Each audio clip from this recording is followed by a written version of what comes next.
Olá, meu irmão, minha irmã, que é o seminarista Manuel Neto. Gostaria de partilhar com você o evangelho de hoje, que está lá em São João, capítulo 16, versículos de 18 a 21. Do evangelho de Jesus Cristo segundo João. Naquele tempo disse Jesus a seus discípulos: Se o mundo vos odeia, sabei que primeiro odiou a mim. Se fosseis do mundo, o mundo vos amaria como ama o que é seu. Mas porque não sois do mundo, e porque eu vos escolhi do meio do mundo, por isso o mundo vos odeia. Recordai-vos daquilo que eu vos disse. O servo não é maior do que o seu senhor. Se me perseguiram, perseguirão a vós também. E se guardaram a minha palavra, guardarão também a vossa. Eles farão tudo isso por causa do meu nome, porque não conhecem aquele que me enviou. Palavra da salvação, glória a vós, Senhor. Porque não sois do mundo e porque vos escolhi do meio do mundo, por isso o mundo vos odeia. O mundo vos odeia. O que é o mundo? O mundo consiste em duas realidades. Primeiramente, a realidade criada pelo próprio Deus, que, conforme nos fala o livro do Gênesis, Deus viu que tudo era bom.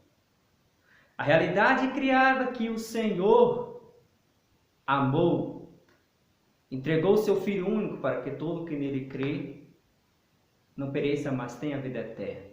A realidade criada que tem o homem como o fundamento máximo desta criação. O homem como criatura amada por Deus.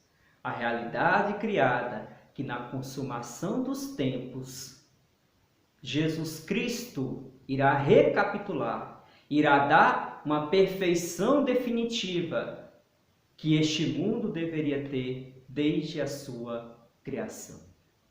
Porém, quando se fala de mundo, podemos falar também da realidade secularizada, que nós vemos hoje de uma maneira tão clara. A realidade secularizada que, infelizmente, foi tomada pelo pecado, pela morte e pelo ódio.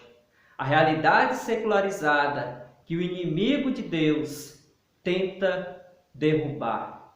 A realidade criada que o inimigo semeou, o pecado e todas as relações malignas que tentam destruir o reino de Deus. Essa realidade criada, infelizmente, se coloca como um palco de perseguição a Cristo e a seus seguidores.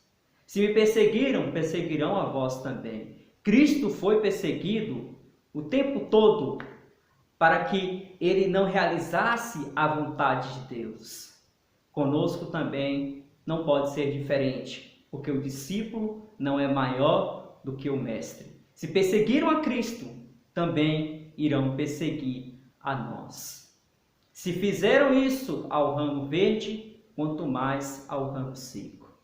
E assim aconteceu durante o início do cristianismo. São Pedro, São Paulo e os outros discípulos foram perseguidos. A maioria deles deram a vida por Cristo no martírio. E tantos outros na história da humanidade entregaram sua vida por amor a Cristo em meio às perseguições. Também nós hoje somos perseguidos por tantas realidades, por tantos pensamentos que muitas vezes direcionam a vida das pessoas ao mal e ao pecado. E é justamente contra esta realidade que muitas vezes se coloca a nossa vida. Porque muitas vezes nós, por amor a Cristo, nos colocamos contra essa corrente maligna que tenta destruir o reino de Deus. Tantos e tantos pensamentos que se colocam contra aquilo que o Evangelho e a Igreja propõem para uma condução mais saudável, uma condução conforme a lei natural, conforme o Evangelho. E muitas vezes a igreja é perseguida por falar a verdade de Cristo.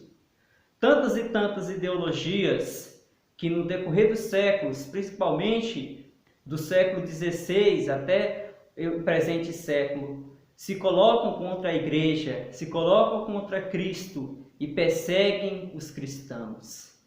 Mas, por nos basearmos no Evangelho, por nos basearmos na vida de Cristo, que foi perseguido durante a sua missão, nós somos chamados nos dias de hoje a sermos simples como as pombas e prudentes como as serpentes. E não temermos diante das perseguições e termos consciência de que, no momento da perseguição, o Senhor nos dará palavras tão acertadas como nós nunca poderíamos pensar. Então, que nós não nos esperemos, que nós não desistamos do Evangelho diante das perseguições, mas que sejamos confiantes diante de Cristo, carreguemos a nossa cruz e perseveremos, porque, como disse o Senhor, quem perseverar até o fim será salvo. Louvado seja nosso Senhor Jesus Cristo, para sempre seja louvado.